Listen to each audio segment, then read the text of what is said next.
Para nós começarmos, eu trouxe uma coisa muito especial para apresentar para vocês. É essa figurinha aqui.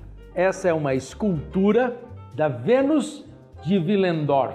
Vênus de Willendorf, porque foi encontrada na região de Willendorf, na Áustria. Esta é uma reprodução precisamente idêntica à original, que está no Museu de História Natural de Viena, de onde esta foi adquirida. Mas por que será que um homem, há 40 mil anos atrás, teria esculpido essa preciosidade?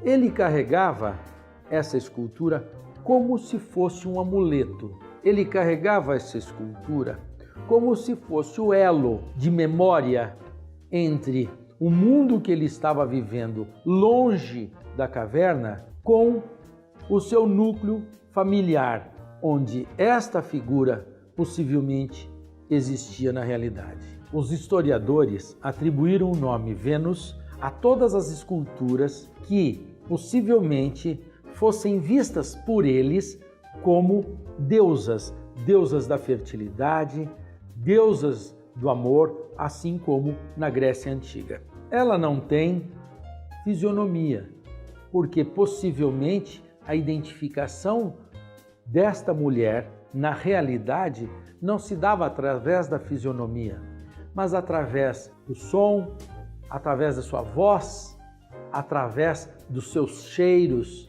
através do seu toque.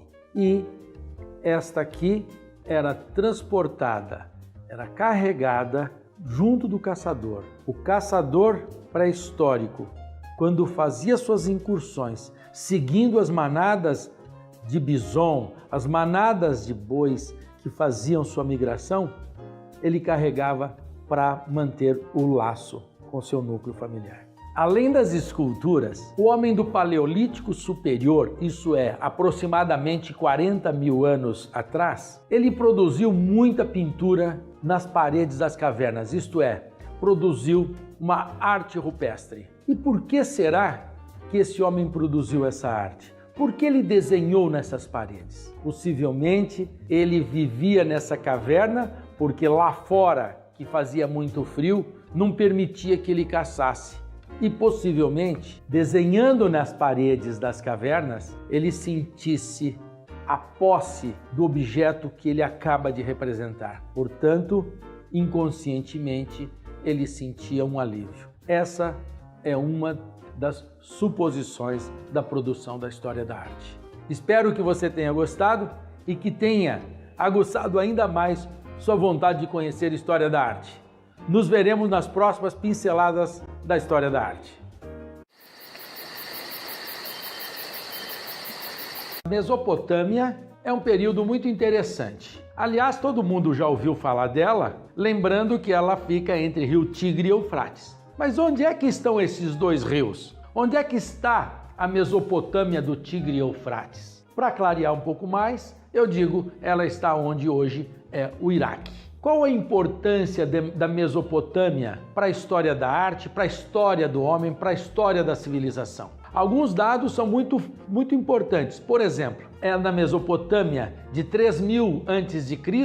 que se desenvolveu a escrita. E a escrita fez com que a pré-história acabasse e passássemos para a história, pois só a história se houver comprovação do fato naquele local. Portanto, uma relação entre espaço e tempo, onde e quando. Por isso que a escrita foi tão importante para o surgimento da história. Mas não fica aí.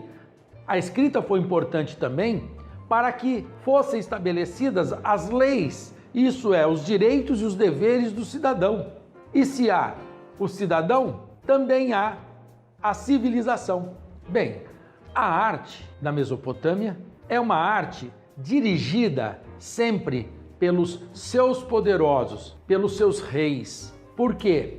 A arte foi usada para reforçar o mito do poderoso, o mito do rei. Então, as construções em termos de arquitetura e as esculturas que acompanhavam a arquitetura no seu bojo estavam sempre relacionadas à manutenção do poder do rei. Por exemplo, essa obra é um querubim que protegia a entrada dos templos. O querubim era uma mistura de homem e animal, com todo o poder e capacidade e ferocidade de um animal. Isto é, era uma figura antroposomórfica, uma palavra difícil, longa, mas que quer dizer homem, animal e forma. Forma com homem e animal juntos. Portanto, Mesopotâmia tem uma importância para nós, para nossos dias, para nossa organização social fundamental e para a história da arte, deixou um legado espetacular, maravilhoso, que são obras como essas que vocês veem, de arquitetura e de escultura especialmente. Espero que essa pincelada tenha instigado você a se aprofundar mais na história da arte. Arte egípcia. Quando falamos da arte egípcia antiga, estamos falando de uma arte produzida lá no Egito, pelos caminhos do Rio Nilo, desde 3.000 anos antes de Cristo até aproximadamente os anos de nascimento de Cristo, até o ano zero. Toda a produção da arte egípcia tinha um fim muito específico, que era a arte para a eternidade, isto é, uma arte pensando no pós-morte. Pós-morte do faraó, pós-morte daquele que se julgava humano. Naturalmente, os escravos não estavam incluídos aí. A arte funerária egípcia era produzida com um fim muito específico, para receber o espírito do morto. Depois que o sujeito morria, eles acreditavam que saía o espírito cá, procurando se alojar num corpo para viver por toda a eternidade. E acreditavam também que esse corpo precisaria daqueles bens materiais que o vivo usufruía. Por isso que, junto da sua tumba, eram carregados todos os seus bens pessoais, desde ouro, desde pedras preciosas, tesouros pessoais, incluindo aí até mulheres muitas vezes. A escrita egípcia era a escrita hieroglífica. E a escrita hieroglífica, ela é pictográfica, isto é, utilizava de imagens icônicas ou imagens semelhantes na realidade, isso é, desenhos de figuras que associavam-se à realidade. Já na pintura, ela tinha um outro fim, isso é, contar a história do morto, assim como o Livro dos Mortos, que era um livro que eles portavam quando mumificados. Mumificados por quê? Precisavam ter o corpo também preservado e a mumificação servia para postergar a deterioração do corpo.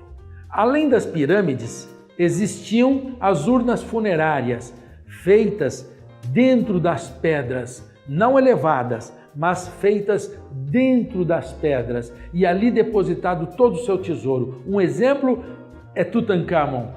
Tutankhamon que, junto da sua múmia, foi encontrado um acervo incomensurável de objetos pessoais, objetos esses de extremo valor, feitos de ouro e muitas pedras preciosas. Portanto, a arte egípcia, sem a riqueza daquele povo, sem a riqueza acumulada pela estrutura da qual o faraó era o centro, ela não teria existido. Espero que essa pincelada sobre a arte egípcia tenha te estimulado a ampliar seus conhecimentos em história da arte. Muito legal compreender a história da arte dessa maneira cronológica, como estamos apresentando para você. Já vimos a pré-história, a Mesopotâmia e o Egito. Você já deve ter percebido